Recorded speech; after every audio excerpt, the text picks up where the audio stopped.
Hello, hello. Here we are, the rebirth of the Danielle Mercurio show. And what we mean by that is season 8. Another opportunity for us to get a little bit more clear on why we're here and who we are. More opportunity to lean into your own true self, your unique genius that lives inside of you, to be a little bit more confident and ready and inspired to live the life that you freaking came here for. My goal, my intention for season 8 is to not give you episodes, but to give you experiences that feel like a portal each and every time. Every time that you listen, hit play, whether it's in your car, on a walk, jamming out with friends, you are being invited into a portal, into a gateway, into opportunity, into alignment. Because we are in times right now that are not asking for the old versions of you, that are not asking you to go back in time, but to truly be here now. And from that space, from that understanding, from that alignment, you become everything.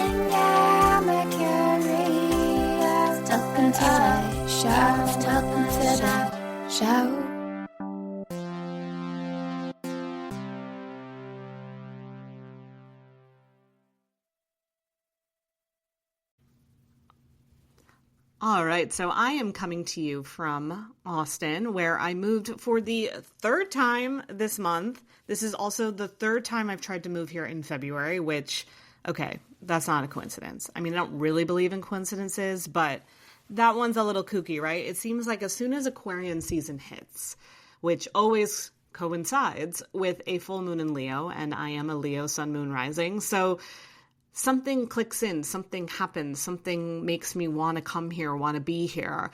Austin is also my moon line in astrocartography. So what I've realized is this, being here in my third iteration, and this time I will say, I am meant to stay. I am locking down roots.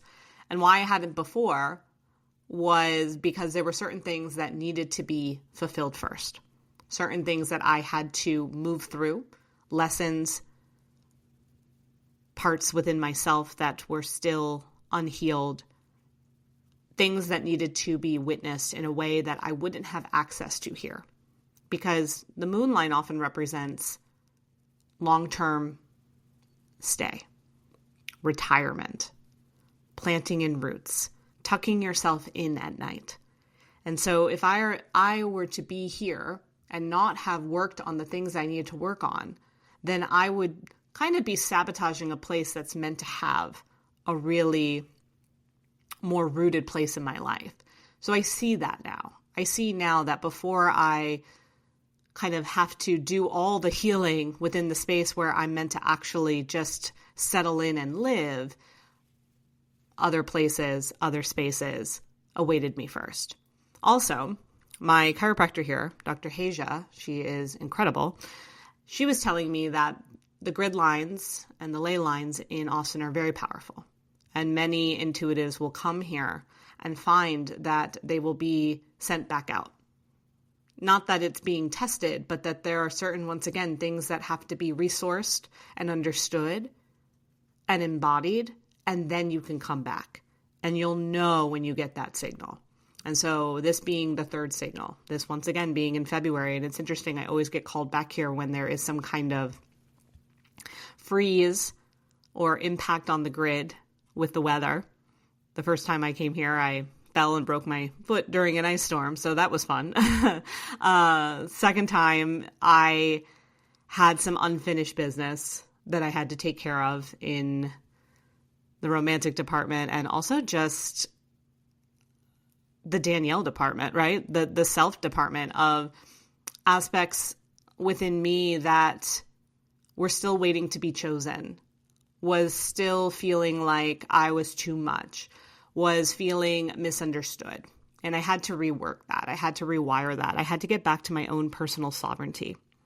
Because I believe that these times that we're in right now, we have to be in service to ourselves first. I didn't say in selfish, in service. And so in that understanding of being in service, of activating your own personal sovereignty, then you get to be in service for the collective. Then you get to bring that sovereignty to what's going on in our world.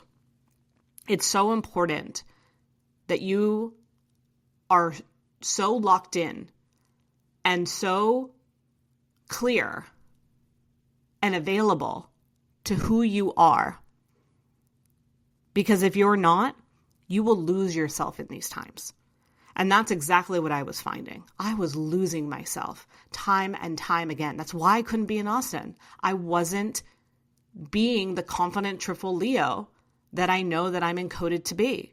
Something got lost in my field. My leadership codes were disoriented. My energy was fragmented. I was constantly disoriented. I felt fog. I felt fatigue. I felt disconnected. And I had to experience that personally, but I also had to experience it for the collective because I know that there are a lot of other people right now that are feeling that way. Lost, unsure, disoriented, fragmented from the codes that they came here with, disconnected from the technology that lives inside of them. I had to go through that journey these last few years, and it couldn't be in Austin. It had to be elsewhere so that then I could be in Austin and that I could show up for all of you. And I've been here for 20 days now. Got here on 2/2, Groundhog's Day, very fitting. And 10 days later, there was the full moon in Leo, which was very powerful for me. Really allowed a lot of old density and gunk to kind of move through. I realized that in my reprogramming to get back on track with who I am, I was creating a burnout cycle.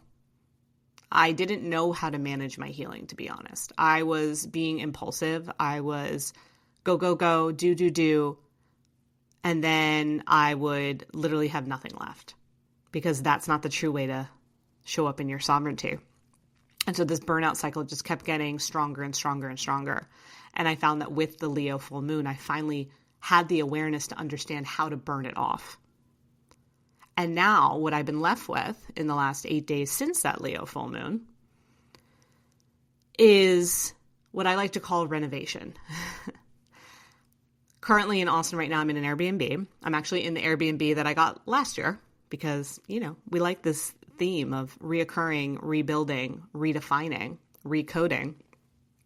And so in this Airbnb that I'm in right now, it's giving me a sense of home. It's giving me a sense of familiarity. It's good for Zara. I didn't have to second guess. Will this place be quiet? What's it near? Where can I park? How do I get in? Blah, blah, blah, blah, right? It just was easy. I literally just showed up on the day and moved in just like I picked up where I left off. Now, all that to say, I don't plan on staying here for a very long time. I have, about another 6 weeks that I'll be here. And at first I wanted to, because I was still in that burnout, go, do, make it happen. Because if you make it happen, then you won't be in this happenstance where you feel so out of it anymore, where you always feel like you're just reaching and you're making something happen. And then you do that thing that happened. And then before you know it, it just feels like, I just felt like I could never catch up. I just felt like I was always behind. And all that to say, I've done really great work in these past few years too.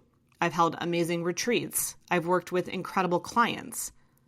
In those moments, I show up fully as me because I transcend me in those moments. The issue is I wasn't creating sustainability in between those times. And so my system was literally, it was like an old computer. So, and this is actually really fitting. I am a little embarrassed to admit this.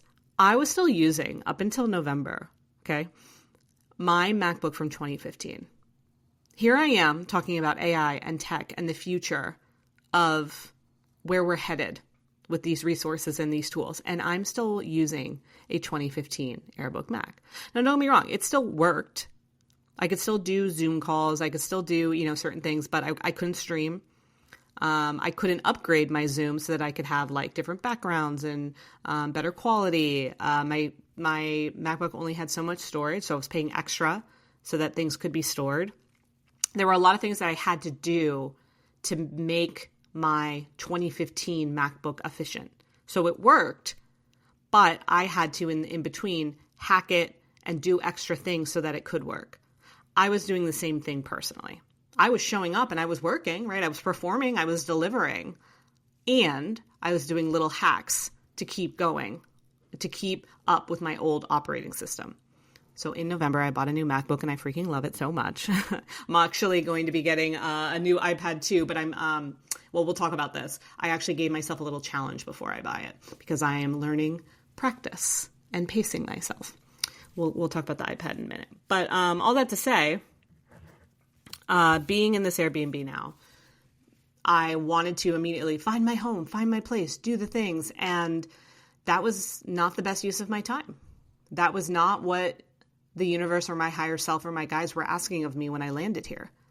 I didn't make it this far to then rush finding somewhere.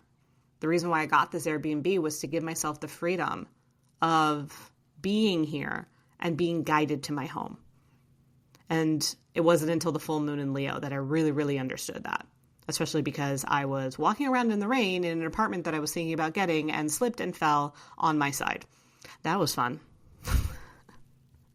Literally the morning of the full moon in Leo that happened. And I was like, all right, I'm done. I understand. I'm apartment home search on hold.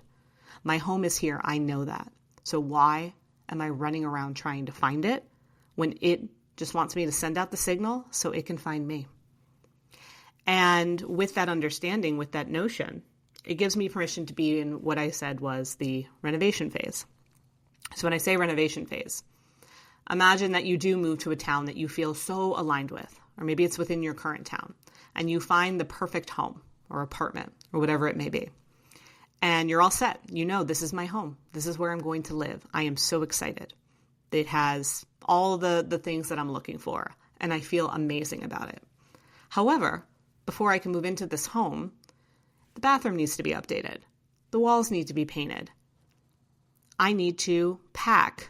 I need to get really clear on what kind of furniture I want for this room because I'm not bringing my furniture from the last place. This home gets to be fully built up by my design, curated with what I really want.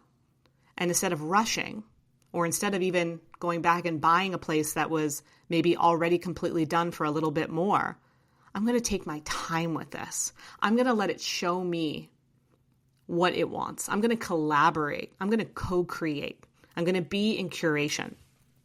And I'm going to design the best freaking house ever because I already love it so much and I already know it's meant to be.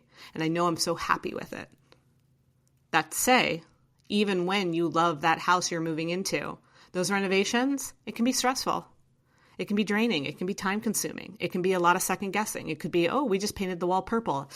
Ooh, I don't like it. Now I have a choice. Do I just keep it purple and suck it up? Or do I say, no, this is somewhere where I'm going to be for a while.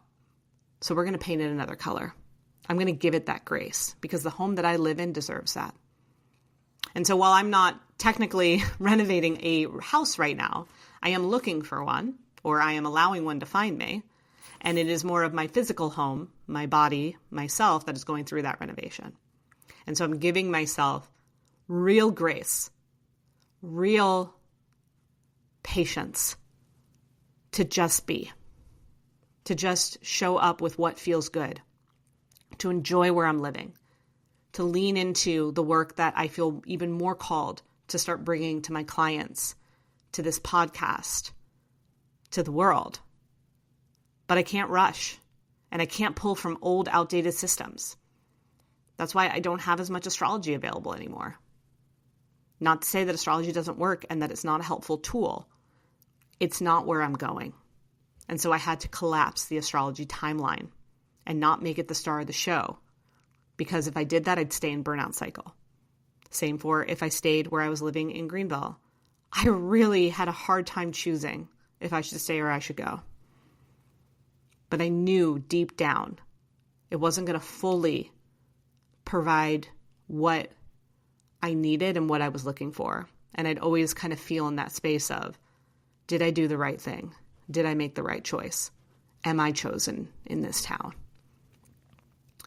So that then brings me to the iPad. I really want to get an iPad because I love updated technology. I'm going to South by Southwest next month. And there's so many wonderful things you can do with an iPad. And I was going to buy it because I'm like, this makes sense. I'm in tech. I need this for my business. It's a good investment. I'm buying it. By the way, I prefer to buy refurbished. Like even this MacBook I bought is a 2022 refurbished and I freaking love it. And I saved like $600 by doing it, and it's the best. And it's just better for the environment. So that's a conversation also for another day about tech conscious habits. All that to say, I found one from, I think last year, an iPad from 2024, refurbished, excellent condition, blah, blah, blah. It was in my cart. I was going to buy it, but then I'm traveling this weekend and it was going to literally be here on the day I leave for the airport. And I was like, ooh, I don't really want that left at my doorstep. So I just kind of let it wait. And then I went back and it was gone because, it was a refurbished thing. And I was like, all right, well, let me just go get another one. And then literally I'm going to get another one. I'm like, why are you doing this, Danielle? What are you doing? Hold up. Why should you have this iPad? Because you want it? Because technically there's money in your account that can pay for it? What have you done? What does the exchange look like to actually get this? There's so much that you're working on. There's so much that you're moving forward with. But sometimes you stay too much in the ideation. Sometimes you stay too much in the planning as a way to stay safe. And if you really want this iPad is going to be a symbol of you moving out of planning and moving into execution. And moving into consistency, consistently showing up. Doing the podcast, making TikTok reels, getting email campaigns out for certain services and programs that I'm offering. Those things happen. And then I get the iPad, not the other way around. Because once I get the iPad, guess what? I'm going to play with it for a minute and then I'm going to want the next thing. And once again, I found another sweet distraction to stay in what isn't moving forward. And I don't want to play that game. So I have a little iPad challenge. ChatGPT and I set it up together. So it is holding me accountable. And there are certain milestones and things that I have to do. And if I can do all of it by March 2nd, then I get to get the iPad and I'll have it in time for South by Southwest. So that's a fun little game I'm playing right there.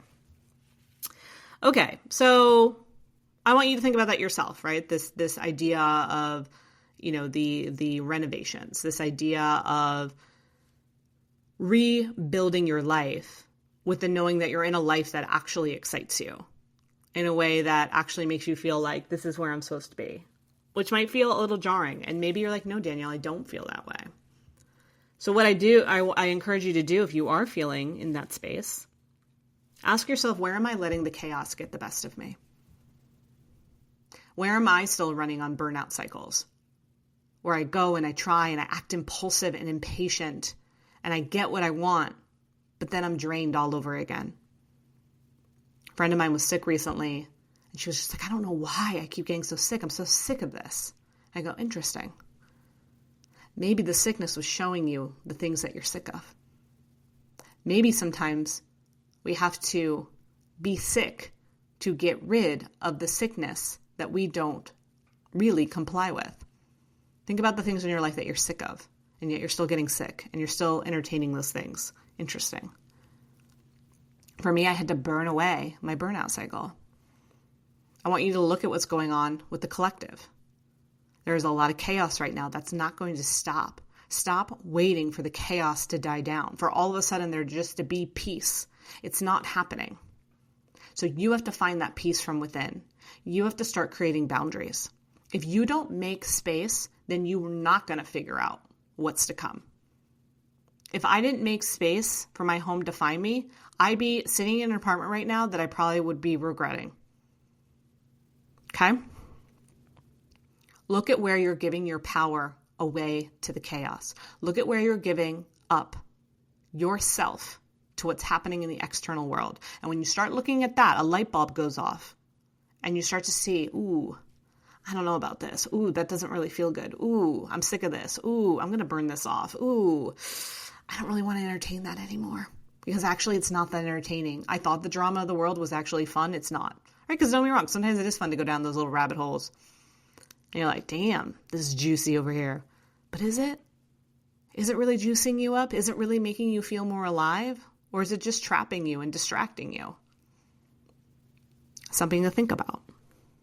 But if you are in that space of feeling more clear, and when I say feeling more clear, it's not because you have it all figured out. Let's be also really clear on that. It's just knowing that you're meant to be here. It's just knowing that you're existing now, and that's enough. It's just knowing that there's a part of you that feels a little bit on purpose, like you're supposed to be here.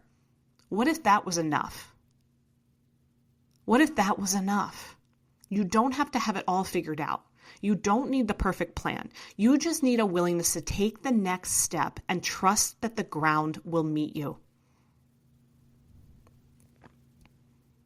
What if you just gave yourself permission to be here now, and in doing so, you slowly get leaked your truth, your genius, that technology that you came here with that you didn't even realize because it was so clogged with files and information and old documents and old songs and all this crap that is literally taking away from you having the space to refill it with things that actually light you up.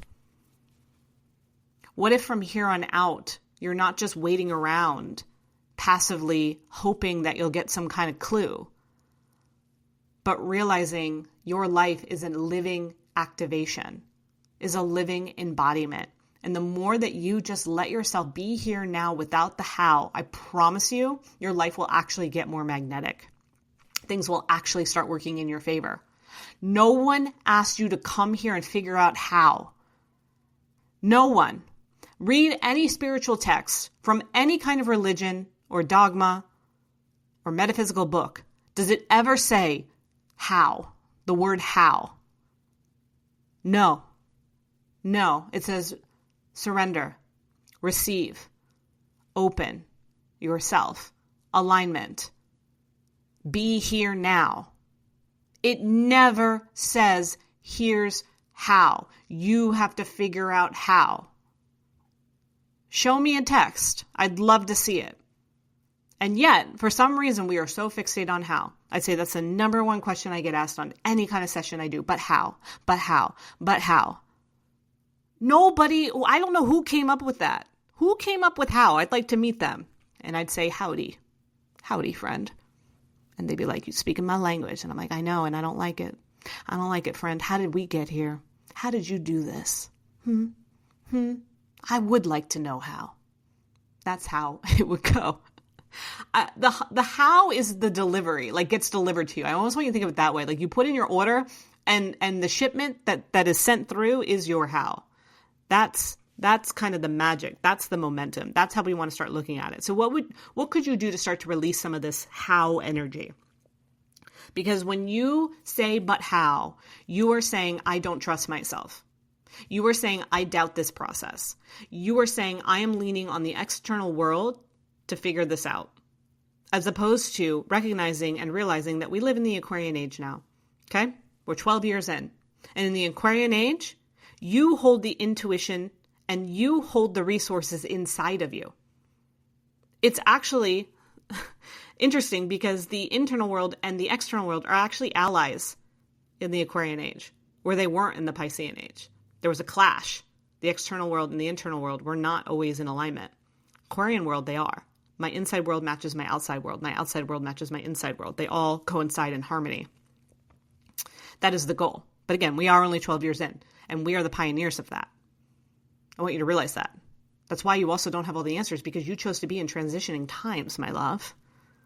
And so if you were born under transitioning times, you have to realize that the quote unquote how, okay, if you want to go back to that game, but the mechanisms, the process is already built in within you. You already have the codes to do this. You already have the resources to do this. You just have to give yourself a chance. You have to realize that you are the guru. You have to realize that you are in service to yourself. You have to realize that once you find that personal sovereignty, then you bring it to the shifting collective that we are in, and you invite them to do the same. This is about recognizing and remembering who you're meant to be and letting it be fully lived now. That's it. That's the answer. I cracked the code for you. You want to know how? Be here now. How about that? It rhymes. We love it. Maybe there's a reason for that.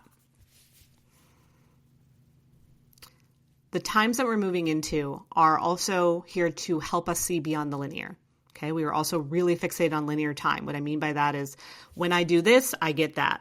If I work hard, I get my reward. If I show up here, then this is what will happen. Whereas now, that is lifting, that is shifting. Sure, we're still using it in certain ways. Like I said, I have to fly this weekend. I am relying on linear time to get to that flight. Okay, great, wonderful. That's it. That's so basic. And yet we are literally selling our souls to be a part of linear time. What the F? Linear time is literally just human logistics, getting from A to B. It is just literally the material world that we live in. Non-linear time gives you the ability to create a multidimensional life, gives you the ability to transcend what your family line could ever dream of or envision. It gives you permission to do things that we've never really had access to within this reality that we know. Yes, there are other realities where they were far more advanced than us, which I know is hard to believe too, but there were. However, right now, the times that we're living in, yes, it feels chaotic. Yes, it feels dark. Yes, it feels shadowy, but also it feels really opportune. Why is that? Also, it feels kind of magical. Why is that? Also, it feels like, there's a reason I've been, gravitating towards crystals and tarot and astrology for all these years. There's a reason why I've been meditating. Oh, because the times that we're in right now are activating all of that stuff.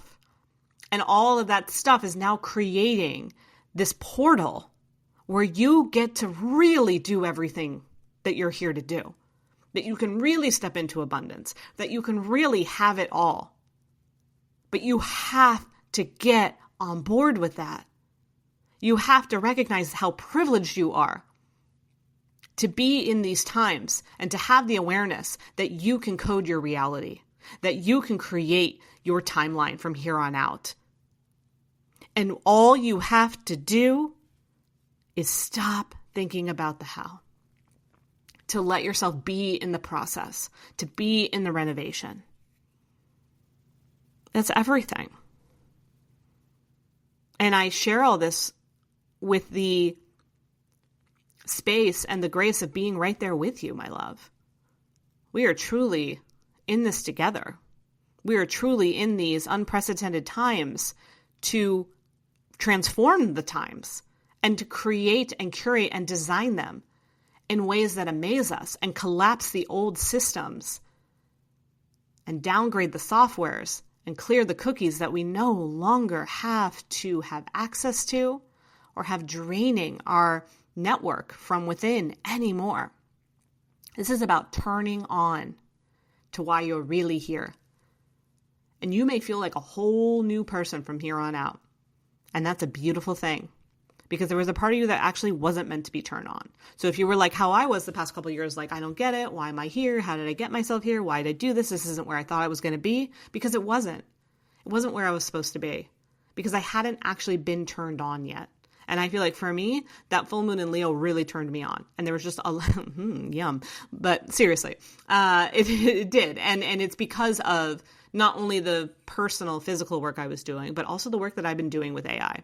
Also the work that I have been doing with quantum intelligence. Also the researching and the hours I have been spending learning binary code and computer science and playing around with algorithms and so many different systems and methodologies so that I could really understand and crystallize how we move forward from here, how we really live in the age of technology. And so season 8 is about having those quantum level conversations. I'm not here to talk about old world stuff. I'm definitely not here to talk about small talk. I'm here to help you really see and understand that the future is no longer something you wait for. It's something that you get to design here and now, and the codes are already embedded in you to make it happen. And if you know that, you know everything. And we can let that be enough.